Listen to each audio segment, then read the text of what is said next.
control of the meeting. All right, well, welcome everybody. Thanks for joining. It's a little bit of a small crowd. Did anybody get my calendar invite last night? Last night? Yeah, no, not last night. I sent it around 6 o'clock, and I'm just now seeing an email saying I don't have permission to send to the members group. So I'll have to figure that out and find out why I didn't send. So make sure I have access to that. But thanks for being here. Julianne, welcome. Thanks for joining us. It seems like a lot of people already know you, but we're looking forward to getting to hear from you a little bit later. So. All right, so last week we got to hear from Safka, which was awesome to see her and hear how she's been doing down in school. Do we know if she got added to our email group, the members, as a She did, and she sent me a Facebook message last night. She's sorry she can't join us this morning. She wanted to. She is going to work with her mom today. So she was so they're able to go back to work now. Yeah. Gotcha. I was thinking they were still quarantined. Good. Apparently not today. So awesome. Very cool. Well, yeah, it was great hearing from her, and I'm looking forward to having her on some of our calls moving forward. Speaking of moving forward, the board met last Thursday morning, and we sent out a survey link with asking for some more information from everybody. Haven't gotten results back from too many people yet, or filled out surveys, so thanks for those of you that have, but we're still waiting on the large majority I was hoping to have them by this morning so we can kind of chat and come up with any ideas, but I really don't have any info for us at this point, unfortunately, that reflect a large group. So did anyone have any initial thoughts or anything on the survey that you want to talk about? And I'm also happy to talk one off if you'd rather have a more one-on-one discussion. Did everybody get the link? I think I sent mine back. Did I not, Seth? Yes, you have, I believe. And just for the record, I mean, I'm fine with meeting in person. Looking forward to getting back to meeting everybody in person. But I know there are other people in the group that might not feel the same. We have some older people, no offense, Peter. But I know, I don't know if that's the common opinion, but, I'm looking forward to meeting again in person with everybody. Absolutely. Well, yeah, some of us old people are also looking forward to that. This old person is. Yep. Yeah, and I think we're definitely going to have the opportunity. So the plan as of right now is today is the 30th. Our next meeting is going to be on the 14th. We're going to hold that virtually. For most of the people, I think the board is going to try to get together, work out some of, I'm going to get together with Brandon, figure out a lot of our technology set up at the Hawk building for the 14th. And then we're going to have the virtual option, and then the board is going to be in person. And then we're going to make sure we can interact with everyone that is joining virtually. I think Nicole is primarily going to be, we'll probably tag team a few different people, but primarily be engaging the people joining virtually for those that can't make it. And then on the 28th, we're going to have kind of open it up to everyone to meet in person. So on July 28th. So that's going to be the first in-person option. We still have some work to do. We have to figure out what the fire code is for the Hawk building. We can only have half of the fire code. So we might have to do, depending on the interest of coming in person, we might have to, regulate that a little bit and sign up ahead of time for your spot to meet. And we have to measure the room and space people out and stuff like that. So the next meeting is going to be on the 14th. And we are going to be doing the Pass the Gavel with Cliff is the plan. With the board in person and everybody else joining virtually to kind of watch that. So, we have, thanks to Mac, he had a contact, and we mentioned before. You had a contact at the Cincinnati Chamber of Commerce, and we do have startup kits. We have these, I think, 12 gigantic, like gallon-sized hand sanitizer, or maybe 32-ounce half-gallon hand sanitizer. So we got a lot of those. We got masks. I think Sheila mentioned there's hand sanitizers that she's going to be donating. So if anyone has supplies that they want to donate or contribute, we would love that, but no pressure. I think we have plenty of hand sanitizer. I think the cleansing wipes, like Clorox wipes and spray and stuff like that, is more what we haven't gathered yet. So there's definitely going to be, a morning cleaning, and then during the meeting, and then just hand sanitizing during the meeting, and then at the end of the meeting in person, we'll be doing the kind of scrub down in the building before we leave. So definitely taking all the measures, but we're definitely looking forward to being back in person as well. So any other comments on that before we move on? Just a reminder again that we will be doing, and I know you said this, but I just want to remind everybody, for those who aren't able to be in person for whatever reason, whether it's COVID related or not, whether it's children related, I'll be running Zoom when we get back into person, and you'll be seeing this same picture behind you because I will be at home and participating and leading that conversation from wherever we are. So if you've got meetings or something, and you usually wouldn't be able to make it to a meeting, you will have that opportunity to have the Zoom meeting possibility. So like Keith, who has lots of meetings in the mornings. Yeah. We're going to get you, Keith. Yeah, and we're going to try to make it. Seth, could you run the dates by me one more time? I got the 28th, but I thought you said something prior to that. The 14th. 14th. Yes, is going to be our next meeting. We'll send out an invite and everything for that as well. But the 14th is going to be our next. That's when we're planning to do the board only in person, everyone else virtual, and then we're going to do the pass the gavel and work out a lot of the technology kinks and make sure we have the correct setup for that. So. Lisa, was it you that you're going to give us a camera to try, I think, to see how we can make the picture the best for in-person, and then Nicole's going to work on the interactive part and make sure that the people joining virtually are able to be a part of it and not just a viewing audience. So,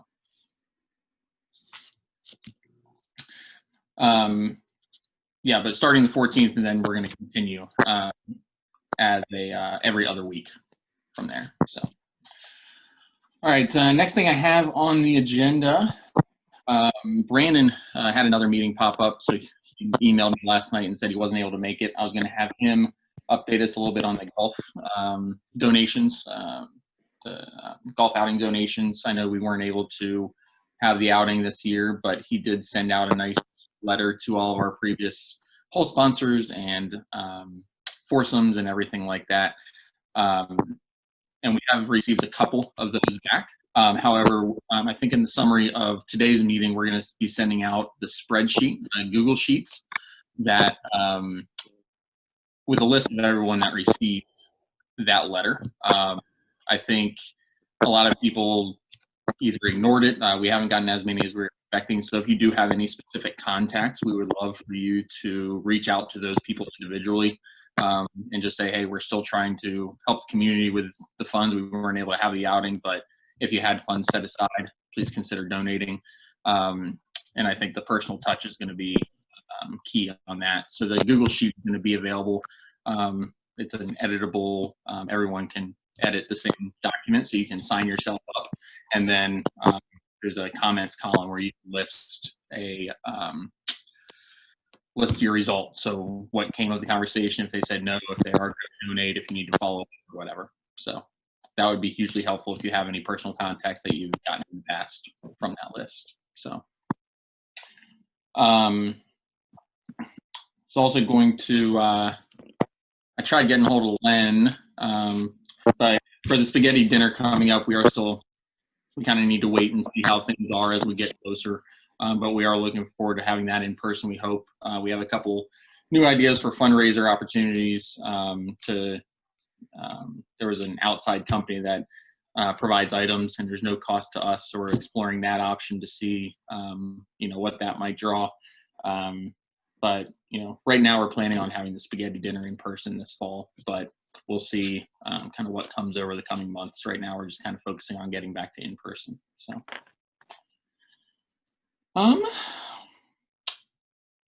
any other updates on the golf outing or spaghetti dinner that I missed from anybody?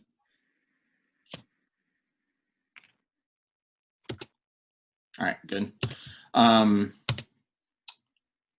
right, next thing,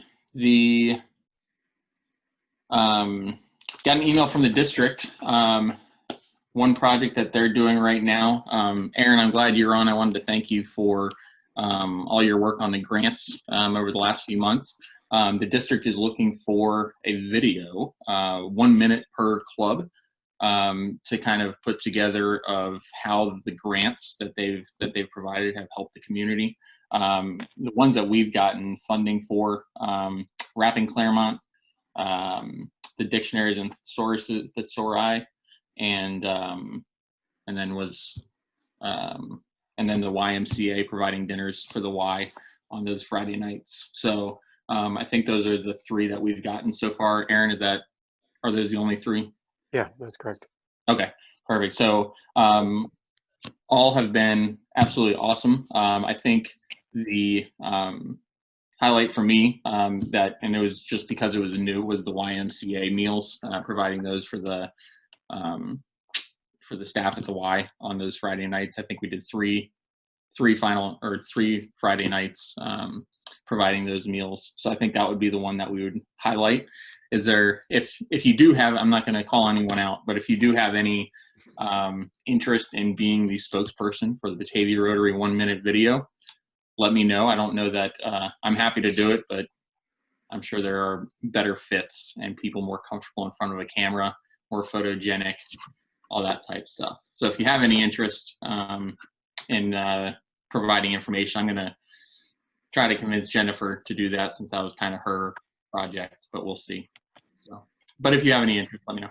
We have plenty of photos from the distribution.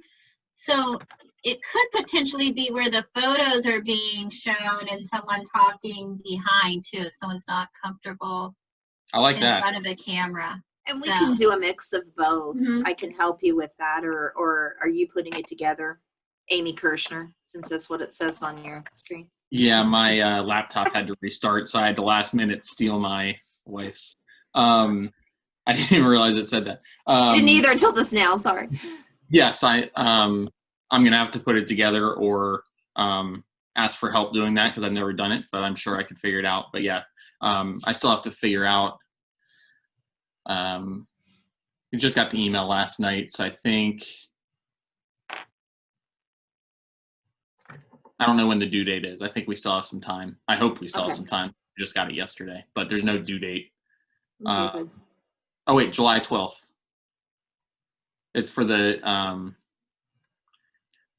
virtual district conference. I will suggest that perhaps the best equipped producer of videos in this club is Vic Kubik, if he happens to be in the immediate country. Gotcha. He's got the stuff, and he does that quite often. Okay. Yeah, I'll definitely reach out to him. But so a relatively short timeline. I don't know when we have to have it turned in by, but the conference that they're using it at is on the 12th, July 12th. So probably within the next week or so. But if we have videos, I think that would be good, and maybe just a dub over in the background. So that's a good thought, Sheila. Thanks. If it's a voiceover, I can do it. I have a face for radio. Awesome. Thank you. Yeah, so Sheila, I'll touch base with you on that to get pictures. Let's see. Birthdays and anniversaries. Let's see. Birthdays. I was hoping Mac would be on. His is coming up in a week and a half on the 11th, before our next meeting. That's the only birthday between now and the next time we meet. Rotary anniversaries, we have quite a few. Peter, I think yours is today, if I'm not mistaken. Rotary anniversary, yes. Rotary anniversary, yeah. And I think Harry was today as well, Harry Snyder. So both 15 years in Rotary. Oh, more than that. But Batavia Rotary, I should say. 15 years in Batavia Rotary, yeah. Batavia, yeah. And how many total Rotary for you? Almost 50. Holy cow. Impressive. And then Wayne Johnson is I just don't know when to quit. That's the problem. There's never a good time to quit. No.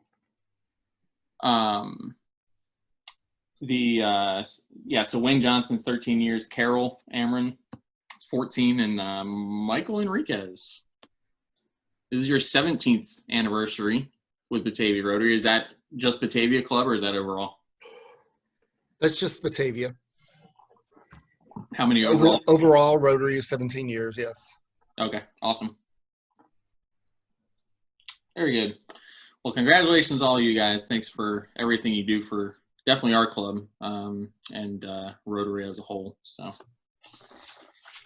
let's see what else I have here. Happy Bucks.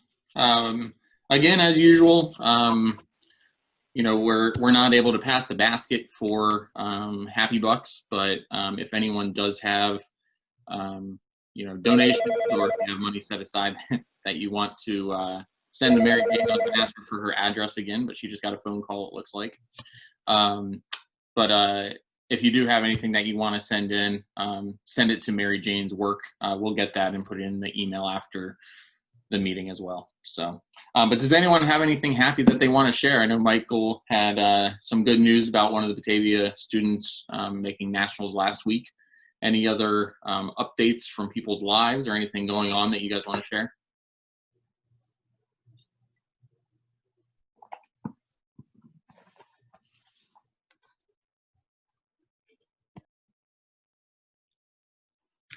I'll piggyback on Michael's from last week. He was in the newspaper this week, so. Nice. I told him I would save it for him because he hadn't seen it, so. Which paper is that? Good question. I don't purchase in the newspapers, so. The East Side Press. Yeah, East Side Community Press, Wednesday, June 24th. And it will probably appear in the Inquirer if it hasn't already in the local hometown section. Awesome. And Nicole was in the Claremont Sun. Yes, she was. Front Mm-hmm. page. How did that go, Nicole? It went really well. It went exactly as it was supposed to. We spent time in prayer for our community, for our nation, for our differences and for our similarities. And I built a great friendship with our police chief in Batavia, and we were excited about future opportunities to spend time in the middle of Batavia in prayer. So we had really good feedback, and a lot of people were really excited about somebody, standing and just praying for our community. So that's awesome. How many people turned out? We had about 50, give or take, I think. Awesome. And everybody was wearing masks with the exception of about 2 people who had some health concerns who couldn't. Awesome. And so that was even better to know that people were respecting one another and wearing the masks even though we were outside and keeping our social distance and everything. So, and I was able to go to another one this past Friday in Westwood, and it was the same way there. There were about 100 people there, and we had cars honking, and everything was a really good turnout. And just to know that there's people that are praying for what's going on in our country and our world, and we're continuing to do that. So awesome. Do I have to pay a fine because I was in the paper? Is that? There are many Rotary clubs that do encourage a fine if something good has happened to you. My favorite of those stories was in San Mateo, where one of our members got a brand new Mercedes. That cost him. Another one came back from a vacation in Europe, and that cost him.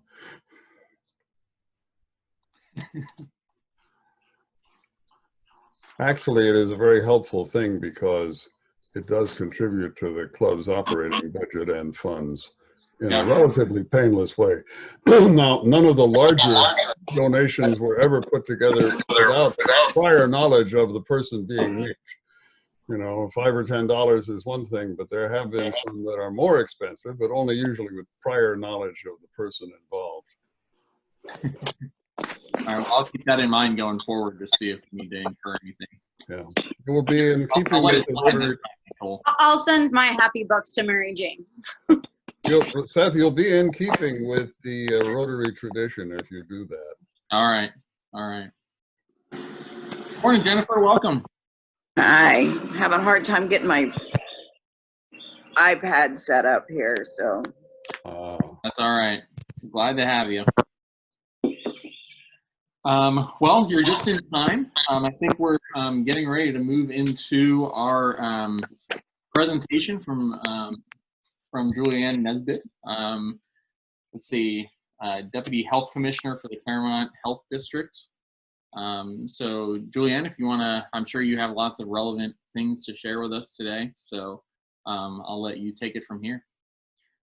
Julianne, before you start, I'm just going to let everybody know, I'm going to mute everybody. We're getting a lot of feedback from various different places. So if you're not already muted, I'm going to mute you. Just so you know, if you have a question for Julianne, please just press that microphone button.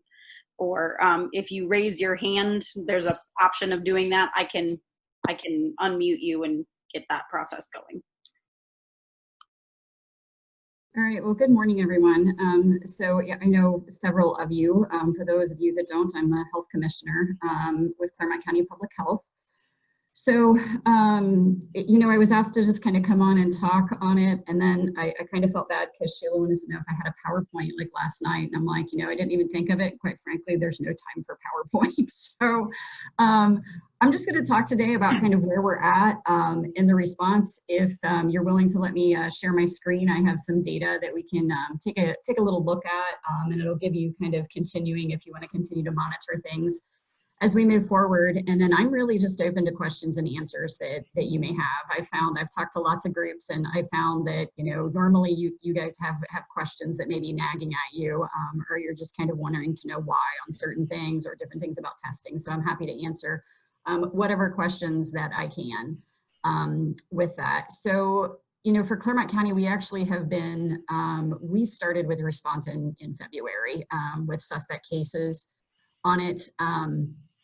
So for those of you that may not be kind of familiar with public health in general, we have, you know, 5 different divisions. I think we've had either me or my assistant health commissioners come and spoken to this group about, you know, what kind of what we do as public health. So I'm not going to spend a whole lot of time there, but we do, you know, everything from vaccinating babies to inspecting your plumbing and kind of everything in between.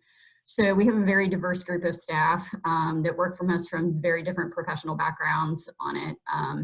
But one of the things that we are charged with is the control of communicable disease within our communities. That is actually one of the main things we are charged with doing. And we do communicable disease, you know, every day, routinely. So in any typical year, we'll have, you know, around 1,500 cases that may be reported to us. There's a list that is required to be reported to us. Class A diseases are things that are really crucial, and so those typically have to be reported to us immediately. You know, Class Bs are things that are a little bit less risky, so those a lot of times are within a certain number of business days, and then Class Cs are really things that are just outbreak influenced. However, anytime that there is a novel virus of any kind, so it occurred during H1N1, there's a caveat on it that a novel virus is actually typically a Class A. COVID-19 is actually a little bit of a modified. It's not really a Class A, a B, or a C, the way that the Ohio Department of Health has classified it. Right now, when we first started, it was very much like a Class A, which was immediate. They have now put it into this kind of not an A, but not a B, which is all confirmed cases are required to be reported to public health within 24 hours. We have 24 hours to then be able to isolate the individual and then reach out for close contacts of those for anybody that may need to be quarantined. So one thing that's really kind of key when we talk about things on it is we isolate the ill and we quarantine the well.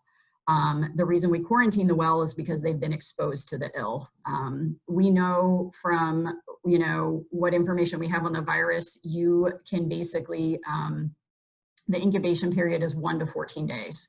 So anywhere from 1 to 14 days after you've had an exposure to a confirmed case or to a case, someone who is carrying it, you can start to develop symptoms after that. So that's the whole reason why we don't just pick random days. There's reasons behind the 14-day quarantine period. And then when we remove people from isolation, there are minimums on isolation too. For the general public, it's a minimum of 10 days, but they also have to be fever-free with symptoms improving for a minimum of 72 hours without medication.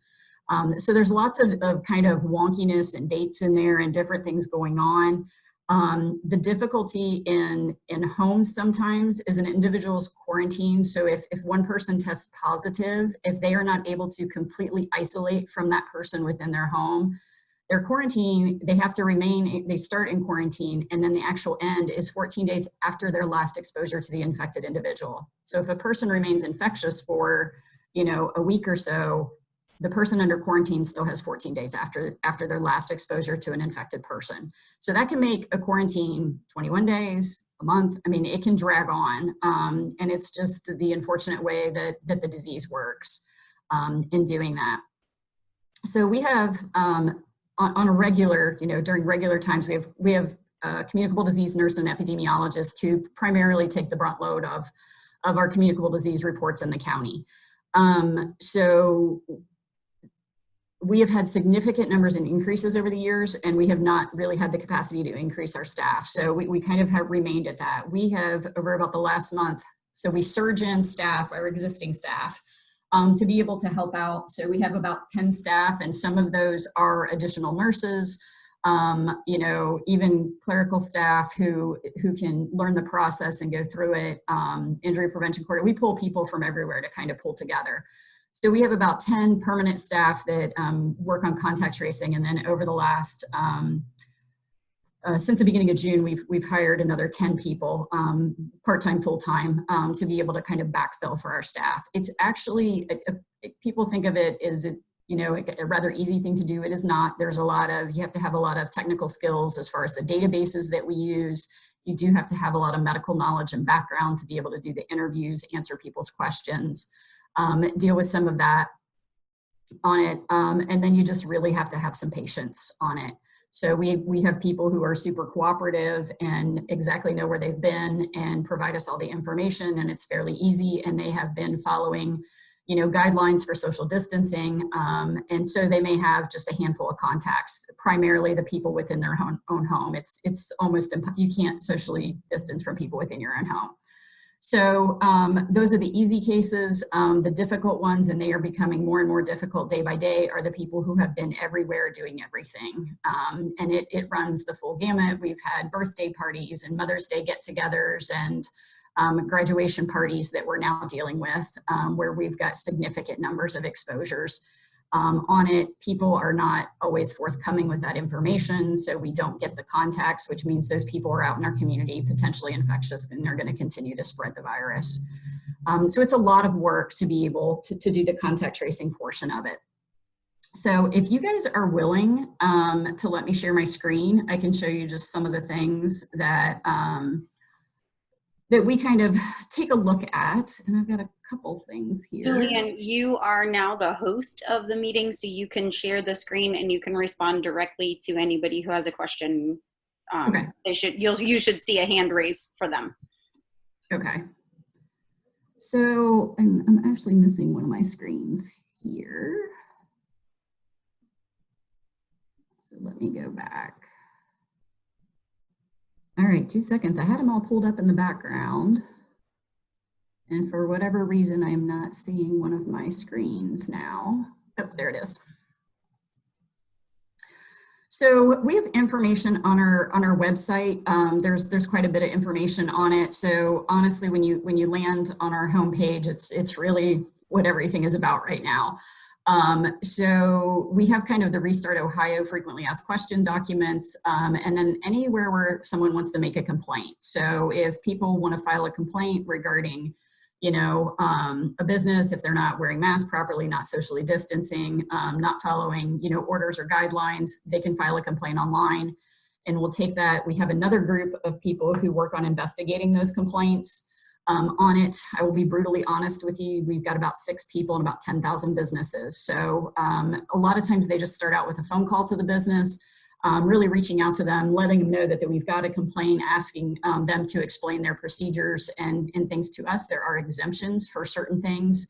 So if they do have, you know, where they feel they classify into an exemption, we just ask them to explain that to us.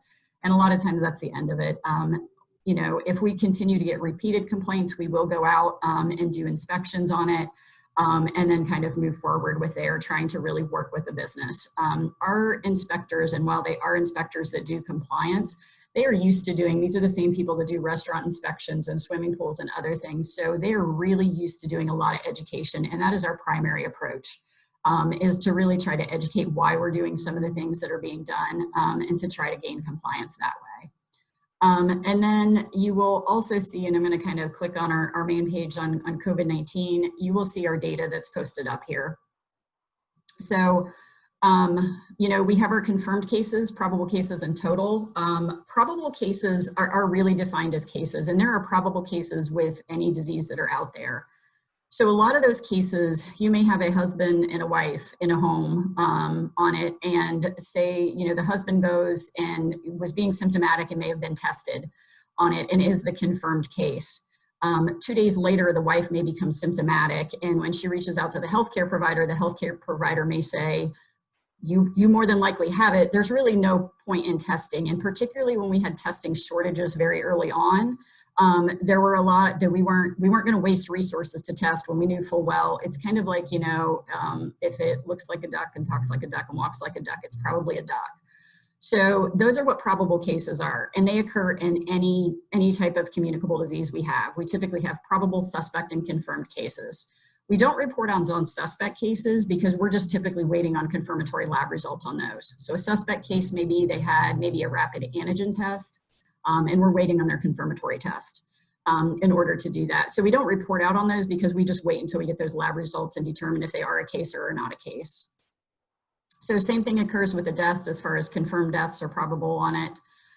You know, our total hospitalizations is total over the entire outbreak. It is very difficult to break out hospitalizations that are occurring by day. And it's because it is very fluid. So we will have a person who may go in and be hospitalized. They're out one day, they're back another day.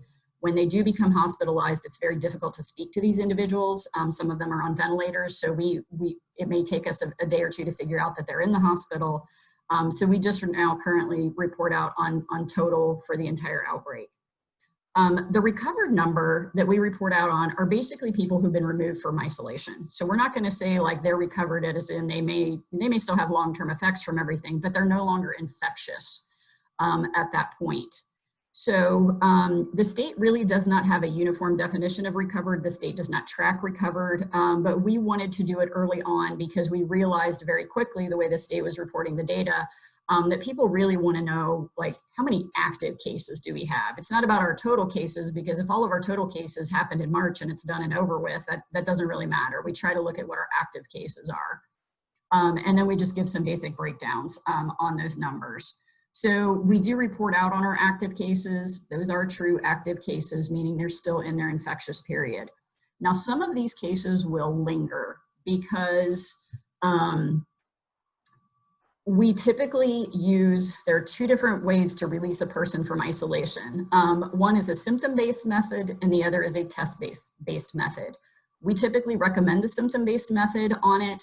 And part of the reason why is because you will still have people who will test positive. They are considered to be extremely low infection, but they may test positive for 6 weeks after on it. So there are some high-risk jobs, though, where the employer is going to require them to use a test-based strategy. So workers in a nursing home may be required to use a test-based strategy based off of that business policy on it. We don't set that policy. It's up to each individual one. But if they're requiring 2 repeat negative tests, we have people who are out 6 weeks now and still continue to test positive on it. So you will have some cases that will linger because of that. The other thing that, really happens, so we are pretty much a 24/7 operation right now, although that's not traditionally how we're set up to run on it. So there are phone calls that come in overnight that are taken, and then we continue to work weekends on it. So we have a crew that comes in over the weekend to continue to do the contact tracing. But what you'll find out with a lot of people, we try to really work with people. A lot of people don't want to be called every day, although technically, according to what's in the guidance, we're supposed to call them every single day. People get annoyed by that. So if they're okay with us calling them every couple of days, we're fine. A lot of times we'll check on people on Friday, and if they're good and they don't need anything from us, we'll tell them we'll follow back up on Monday with them so that we can kind of leave them alone over their weekend a little bit. And it does reduce the workload for us over the weekends because we have a much smaller crew who's in on the weekends. Our overtime budget is just through the roof right now. So you'll a lot of times see, particularly over the weekends, those numbers don't go down a whole lot, but then as the week comes up, as people do end up, coming out of isolation, symptoms are resolving, we'll start to remove those individuals that are occurring. There is additional, I'm not going to cover state data on it. You can also link out to the state information that's on here. There are a couple things that are just kind of good to look at as far as key metrics that you can see. You'll also see, our county kind of case counts on it.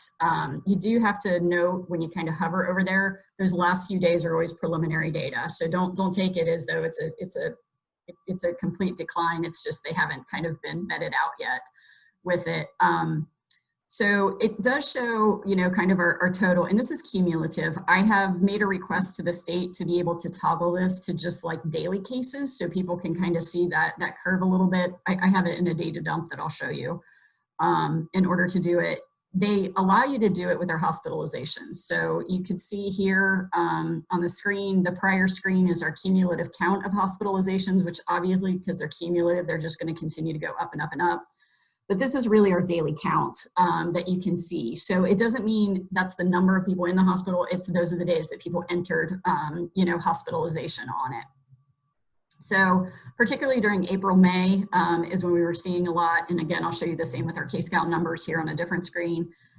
We actually, the first 2 weeks of June, we thought we were doing really well on it. And we were almost kind of to that point of breathing a sigh of relief. And then we started to get slammed. Again, as more and more things have opened up, people are not necessarily following, practices. We're starting to definitely see increases in cases. So there is also on here, if you look at key metrics on hospitalizations, you can see this is the breakdown for the state, and they do have like a patient count. They cannot tease this out to the county level at this point, but they do have a patient count on it. You can basically see those that are COVID-19 positive on it, and then the positive ICU. So these are all hospitalizations. So those that are just in the hospital, ICU, and then those that are on vents. You will see that honestly, our vent use has gone down a little bit. That is because the more we can find out ways to better treat and best practices on doing things, you'll see that, different things are kind of going. So we don't necessarily have quite as many people who are being put on vents. We are starting to see upticks in our ICU admissions, and this is across Southwest Ohio in particular, and our hospitalizations among the regional hospital reports that we can kind of take a look at. So I'm going to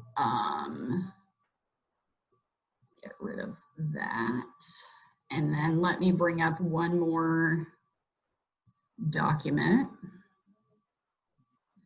So this is basically just looking at kind of our onset date for illness. And this is actually filtered. So if you want, right now, we can take a look at, this is basically the entire state of Ohio. You will see cases going back into January as people start to get tests for antibodies. When they report their illness onset on it, if they're antibody positive, they'll say, hey, I was sick the second week of January, and that's where their case will go get plopped on it, because we know they had illness at some point. We have to use it off of our investigation to kind of determine where that's at. And then let me just go filter back to us on it.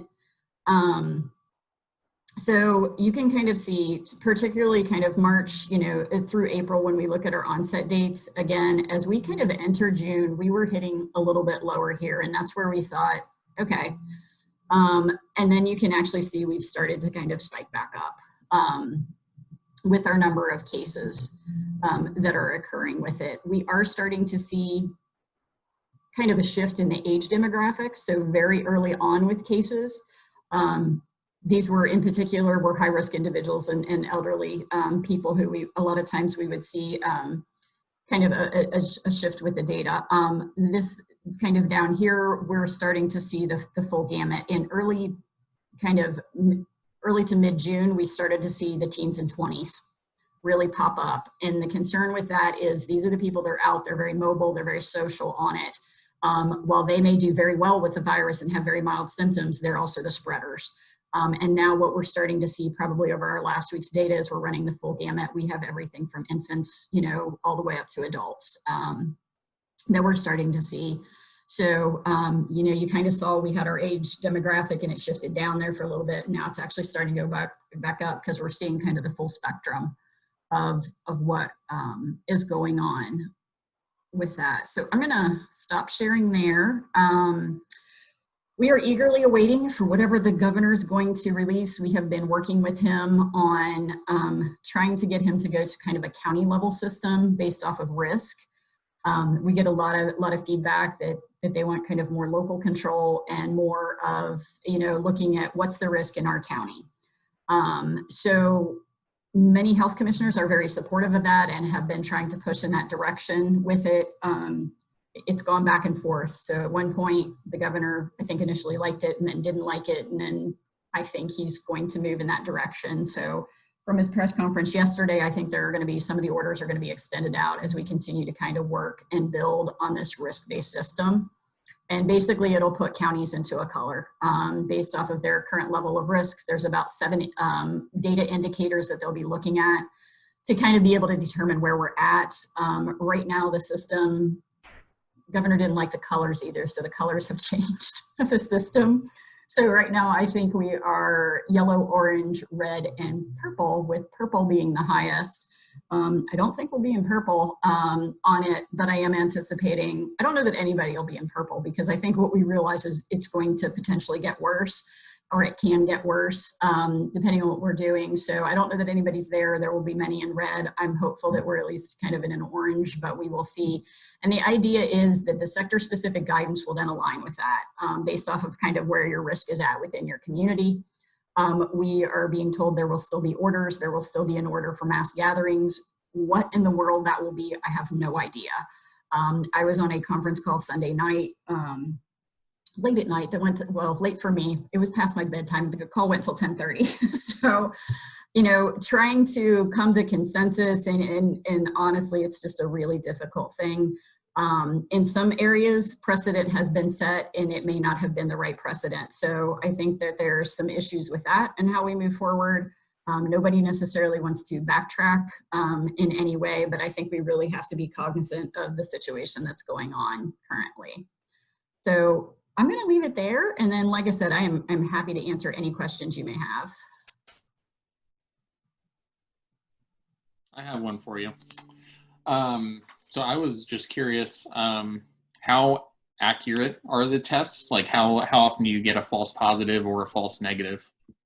So it depends on the type of test you're getting. So there are different types of tests.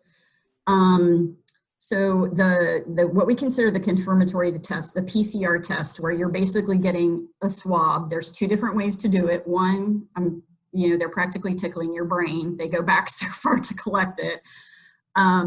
on it. The other one is more of an anterior, they do a nasal swab that's not quite so far back. And then, so those are typically the confirmatory tests on it.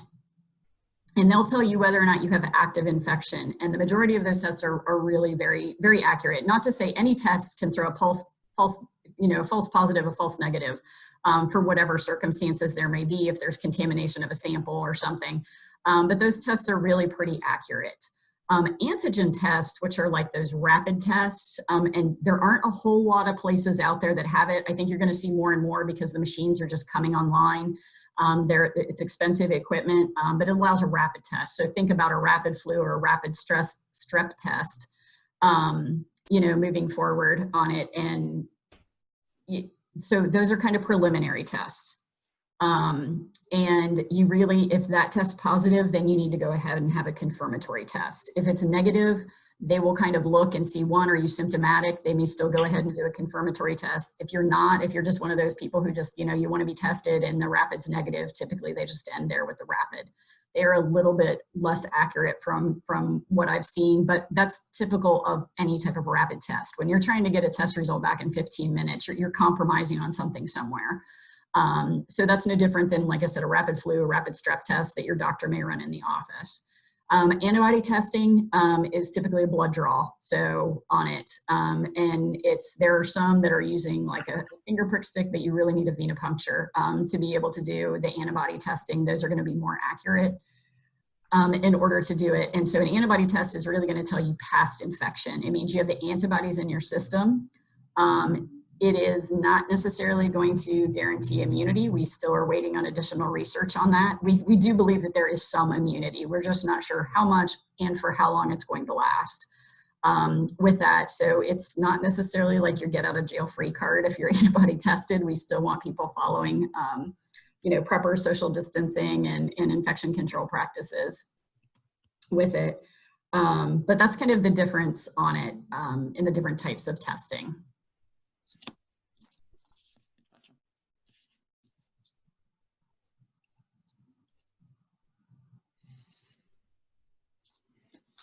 Actually, another question on that hospital bar graph that you were showing with the hospitalizations, the ICU, and the vent. Are those, so by day, those aren't new cases by day, correct? It's overall? Those are basically new hospitalizations by day. So it's going to be just the initial date that the hospitalization would have occurred. Gotcha. And hospitalizations are a little bit harder to tease out. We have a state database. It's called the Ohio Disease Reporting System. It's what all of our information is required to be put into. And there are certainly data limitations to it. We typically never share this level of data on communicable diseases on it. And so, there are definitely limitations to it. Are there better ways we would like to see the data? Of course, even us at the local level would want to do that, but unfortunately we can't build these robust systems during a time of an outbreak when we're trying to actually, deal with everything that's going on. So there are certainly data limitations in the way that the state database works. It was actually scheduled for an upgrade, but I don't think they're going to upgrade it in the middle of a pandemic. So we'll kind of see. I think we'll definitely, there will probably be new functions and capabilities coming out once they eventually do upgrade the system. And it's always, public health is very much a continuous quality improvement type of thing. So we always want to know how we can do things better the next time. We learn from everything that we do, almost every case that we have, every outbreak that we have. We do things differently the next time. With a novel virus, it makes it just 100 times harder because we don't know what we're dealing with. And I know that's very difficult and there's confusion. Different people have gotten different information. Information has changed and we understand how frustrating that is, where we were like, no, don't wear masks. And now we're telling you, yes, please wear masks. So it's difficult, but unfortunately when it's a novel virus like this, we just have to learn as we go and try to make those best decisions possible. What is the I just want to county, say, Julianne, oh, I'm sorry. Aaron, go ahead. What is the county capacity ICU bed-wise? So That's actually a tough question to answer. I would really recommend you reach out to somebody from Mercy on that. So they have the ability to increase that capacity. So there's like a standard bed capacity on any type of day-to-day basis, but they do have the ability to like take floors and wings and convert them into additional ICU bed capacity, or to like COVID capacity. So they may obviously try to isolate your COVID patients to one wing or one floor within the hospital. So they have the ability to surge a pretty big in numbers on it. I will tell you right now, the last time I talked to the hospital, which was last Friday, I think they weren't necessarily, so Mercy Claremont wasn't necessarily seeing increasing in ICU capacity at that point. But we do get regional reports, and it's a lot of the other hospitals. You're hearing a lot about Hamilton County right now, you know, in the governor's press conference and national news, because they're really surging up with it. I think we just have to be really careful. Like there's no magic, you know, barrier at the county line that prevents it from coming our direction. So I think all the surrounding counties are equally as concerned about, you know, how that may look in our communities. Awesome. Leanne, I just wanted, I'm sorry, Jennifer's got one too. I keep popping in, so go ahead. I just want to say thank you. I'm going to have to get off of this because I've got to go to another meeting at 10. But thank you for everything that you've done for our county, for our agency in particular. We appreciate everything that you've done to keep us, you know, calm during all this storm. Yeah, no problem. And just thank you all to the support that you know we have received. It's not been an easy time, and we're really trying to do the best we can, and I appreciate the support. One of the questions that I have is with the school season or school year starting, and I know Michael and Kaz and I saw Keith on here, and what is the likelihood? I have my doubts from a grandma standpoint that these kids will be going back to school on a regular basis, especially the high school kids. I don't understand how they're going to be able to social distance the elementary school kids in the same building capacity that they currently have. So I'm not sure who might be able to respond to this, but I mean, I can start out and then certainly let others jump in as far as individual schools. So they're each different. And I think that's really important that each school has to come up with, each district really has to come up with what works best for them. We have hugely varying different school districts across our county from, you know, very large to very small. So they really got to come up with plans that work from them. I will tell you, I am a huge proponent that I actually think the kids need to be in the school. And there's lots of other reasons. While yes, there is going to be risk associated with a person, you know, a kiddo is going into school and getting into contact on it. There's also a risk of all of those other things that we think about with kids as far as education and well-being and, you know, social services that may not be true social service, but things that those kids get and receive while they're at school. We have students who we know full well, they don't have internet access, so there is no e-learning. There is no possibility those kids are not going to e-learn. They're going to fall behind, potentially slip through the cracks. So I think we really have to try to find the balance. There is a superintendent's meeting, I think tomorrow, that, you know, we've been trying to work with them to try to go through and give guidance. It's really hard because the governor keeps delaying and delaying putting out the school guidance. We've been hearing for 3 weeks now that it's been going to come out, and they're still delaying it. I do think the delay right now is because they are trying to mesh it in with this risk-based system that we may be moving to. So it may look different in different counties based off of the risk across the state. What I've kind of talked to the schools about is you need plan A, plan B, and plan C. You know, plan A is truly like, okay, if they can all go back, what does that look like? How do you do your best job possible of socially distancing them, spreading them out as far as you possibly can, using other areas. There are other open areas that potentially can be used, but then that causes issues with teachers and numbers. And there's a lot of I do not envy the schools in trying to figure this out. But, plan A is what would that look like? Plan B is what happens if you do a modified. I just saw this morning where City of Cincinnati schools are looking at doing like a modified where so many kids go a couple days a week, others go the other. They're basically in these two cohorts that they're not going to mix together to allow that social distancing to space out with it. And plan C is ultimately if things get really bad in the fall and we have to close back down, what does your e-learning really look like? So that has kind of been our recommendations from public health. We will continue to work with each one of the districts and try to come up with the best plan for them. And at some point, I think as parents, you have to make a decision. Are you willing to take that risk and send your kid to school based off of everything they can possibly try to do? There are limitations. So this is what they can do. Do you send your kid to school or do you not send your kid to school? I know I have a granddaughter that was a junior and now she'll be a senior this coming year, and her e-learning was just extremely difficult. And you're asking a lot of high school kids to be so disciplined in making sure that they're getting their homework done and participating in the classes and so forth. So I think that these kids are having to grow up a whole lot faster than they have in the past because of that. So and then I've got little ones too. So it's a concern. Since I'm the lone superintendent on the call, I'll jump in. So I didn't want to populate the call with superintendent questions for Joanne because I know I'm going to have my chance tomorrow, but I will pre-slug at Joanne with this question. I know that myself and all my counterparts, we're looking for guidance, whether it's going to come in the governor's guidance or whether it's going to be from Claremont Health. When that positive case happens, what are the expectations for schools? Because we all know it's going to happen. And then in communicating with our communities, is it like we talked about in our last superintendent's meeting? Is this more pertussis based? Hey, we send the letter. Are we shutting down whole classes? What does it look like? Because I think that our communities are going to really want to know that when we come back. Like when it happens, what does it look like? And I would just say, Jennifer, to you. To your question, and very valid points.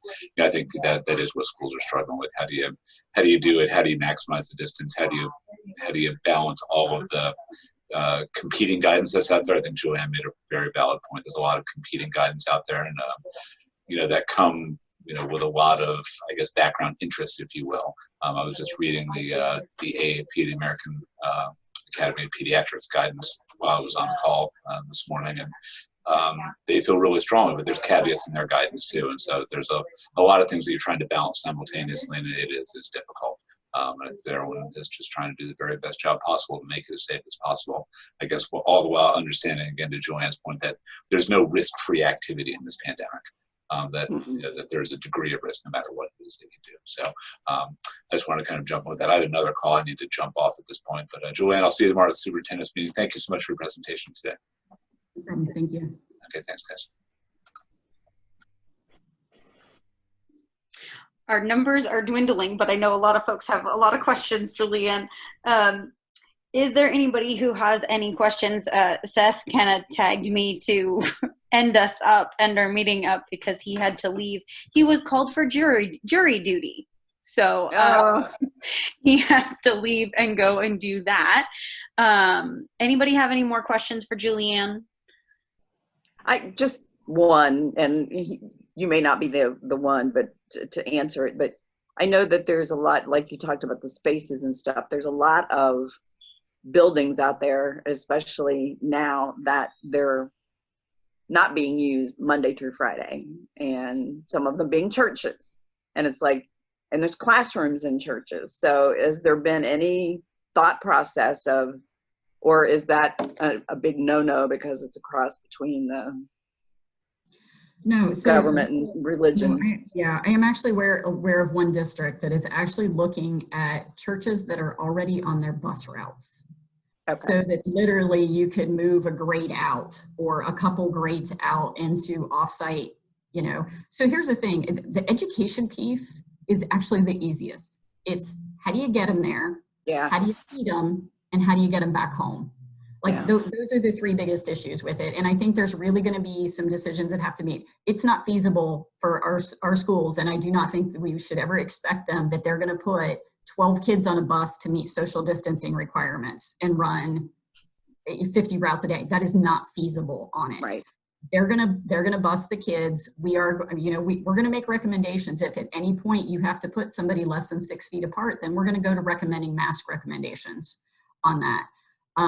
So, you just kind of got to figure out the balance. And then people, again, I think parents have to make a decision. Maybe I want to send my kid to school, but maybe I'm not going to let them ride the bus. Right. And it's difficult. And we know some parents don't have any choice. It's them keeping their job and trying to put food on the table versus sending their kid to school. So some of them don't have a choice, except they're going to have to, deal with that and put their child into that situation where they may need to be at increased risk. So like I said, I don't envy the schools, but yeah, as far as like spreading out, I don't think there's any issue. It's just it's a building. We're not putting them into church service. We're not doing anything. We're using their building to potentially spread out and do classes. And as long as food can be delivered, and we will work with them on all of those procedures for that. A lot of them do it anyway to other like private schools or separate buildings. Right. They'll take food from one to another. So those are definitely options that they can consider. Thank you. Thank you for updating us today. Mm-hmm. So, Alan, you look like you're having way too much fun over there doing whatever you're doing. Wait.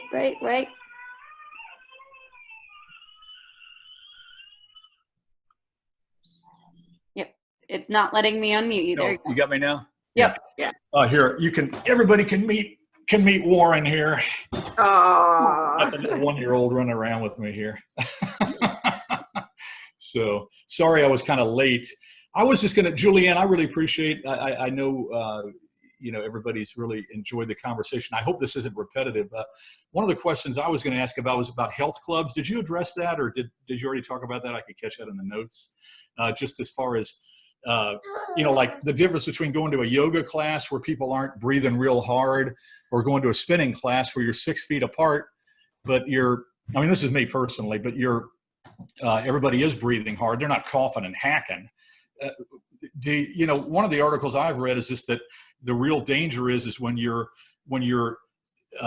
consistently exposed to breathing right in your face type stuff, that as opposed to just walking past somebody on a walking trail. Can you address that at all? Sure, and it's an absolute correct analogy there. So the virus is spread through respiratory droplets. And so initially, everybody, CDC guidance when it first came out, like we were supposed to sanitize every contact surface, like every, a half hour, whatever. And they've actually really backed off from some of that because the virus just really doesn't live very long on contact surfaces, but it is that respiratory droplet. So, and it's through the mouth and the nose. I think people have this tendency to think that you can still, you're still breathing through your nose. So masks don't work if you're not going to cover your mouth and your nose when you're wearing them. They're kind of pointless at that point in order to be effective with it. But anytime that you're breathing heavy, there have been studies with outbreaks in churches where there's choirs. So again, singing, yelling at sporting events, anything that is going to, so 6 feet is like normal kind of conversation of things. If you are going to breathe heavier, there's some research that's talked about maybe it should actually be 10 feet because those respiratory droplets have to kind of drop off. We're also seeing that indoor enclosed airspace is much higher risk than outdoor on it. And part of that is just the air circulation. If you're in close quarters with somebody, things to think about, particularly if you're a high-risk individual, that maybe you don't want to be in those settings on it. If you were I would not really recommend that high-risk individuals would fly at this point in an airplane because you're going to be sitting right next to somebody in that indoor, and they're just going to circulate that air for however long your flight is. Do that. So yeah, I don't know if I'm a pilot, by the way, so I'm sitting right next to you in the plane. Yeah, but and again, I think it's high-risk individuals. So people have to make decisions. But I'm almost 60, but I'm in my 60s, so that's high risk, right? I mean, it is. Yeah. The higher you tick up there on it. So, I just think everybody's got to do the best they can given the circumstances that we're in. And somebody made a really good, there is no risk in the situation. I mean, if you leave your house, you are going to be in some risk. Right. Right.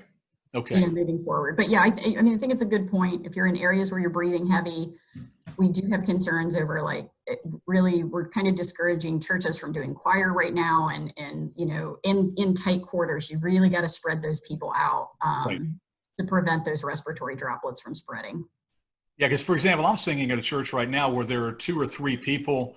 We're in a choir loft where you're singing out. You're not singing at each other. There's air circulating and stuff like that. I mean, obviously there's risk anywhere, but as opposed to a choir, I know the one you're talking about where they had probably 50 to 100 people. They're all exchanging seats. They're right next to each other. We're not next to each other. You got to kind of moderate the risk. You can't totally avoid it, I guess. But, yeah. Okay. Thank you. Thank you.